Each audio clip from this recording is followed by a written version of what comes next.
So in this video, we're going to model this coronal section in Blender. So first of all, open up Blender and delete everything that's there. We're going to start from scratch. I assume that you know how to move around and how to scale and resize objects in this. So first of all, we need to add a reference image and just use the image for whichever MRI scan you've got. And we're going to reset its rotation so that it's completely flat in the XY plane.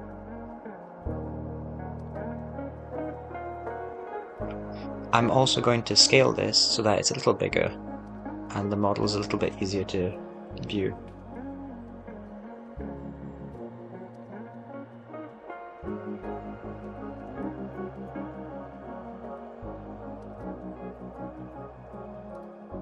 Okay, make sure you are in the Z-axis facing so that you only see the X and Y plane. And turn on snapping and select face project and align rotation to target.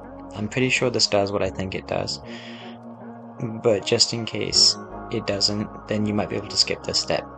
So now you want to add a curve, a Bezier curve, and this is how we're going to trace along this image. Go to Bezier curve and change its data, make sure it's 2D, and that we're going to add a bevel to it so that we can see it a little bit thicker when we're tracing the outline.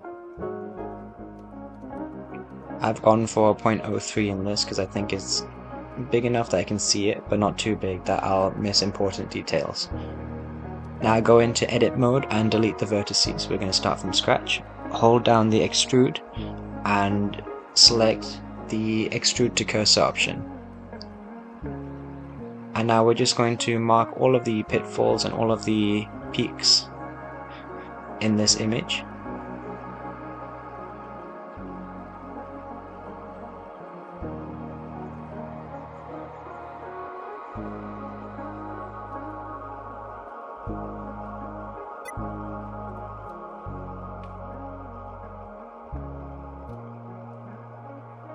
Once you have joined up the outer section, just go around and make sure that everything fits properly. So using this other tool, we can change the curve and its position so that it fits along the outline properly. So here there's another section where we just need to tweak just to make sure it follows the path.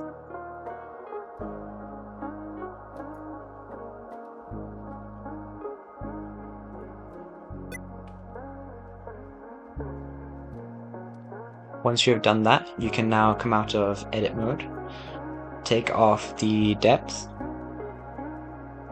and convert the Bezier curve into a mesh. And that is selecting the Bezier curve, right-clicking it, and then converting it to a mesh. Now you go back into edit mode, select all of the points, click F.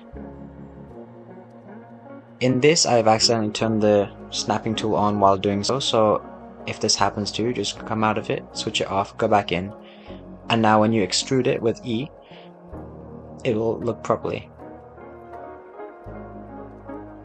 Now we just need to tweak this and make sure that the Z is a number that we remember, because we're doing a lot of these. We want to make sure all of them are the same height.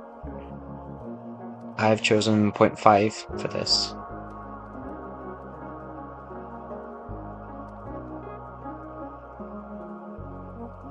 Now one last thing is to make sure that the actual object's Z coordinates are completely 0.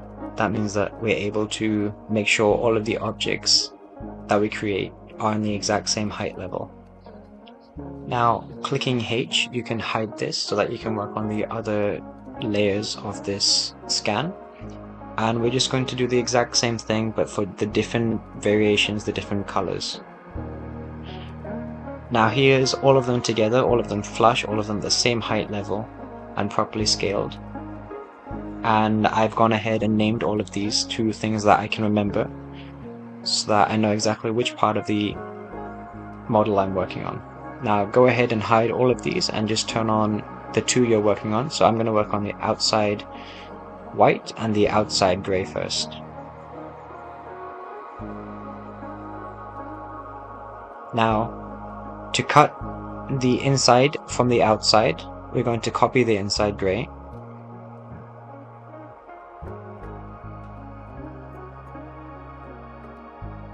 And without going into edit mode, we're just going to scale it right here on the Z axis. Make sure it's scaled high enough that you can put it right through the object.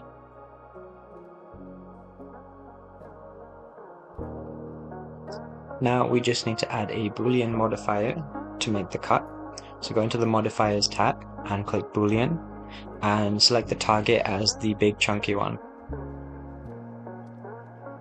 Now your outside object will disappear, so turn the solver from exact to fast and it should be visible again. And if you hide the big one, you should see that it's made a perfect cut inside the object that you wanted to cut. Now you can just delete the other one, but make sure you apply the modifier first. Now you can delete it and you're fine. You've still got the gray from the inside, and you just need to repeat this process for all of the cuts you want to make in the object.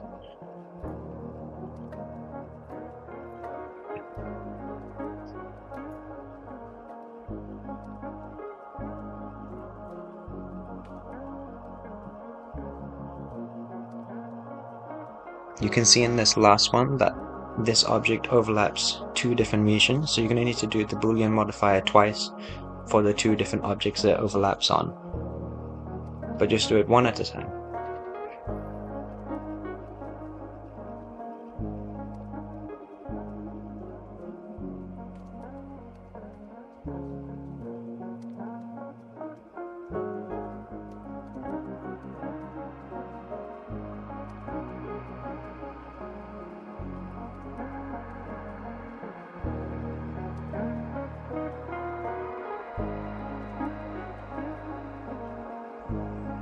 Now that they're all cut, you can begin to add color to them. So go into the Render tab, which is the third sphere on the top, and select the outer edge. Now click the Materials tab and add a brand new material. Now selecting the base color, you can give it any color you want. I've chosen white for this. And now you just repeat it for all of the different objects you want to recolor. I've gone for the reference image colors, so going from white on the outside all the way to dark gray on the inside.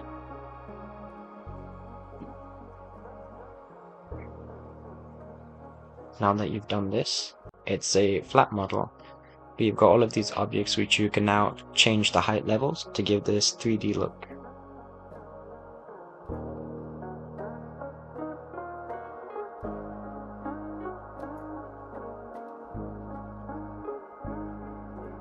Thank you for watching. Please like and subscribe.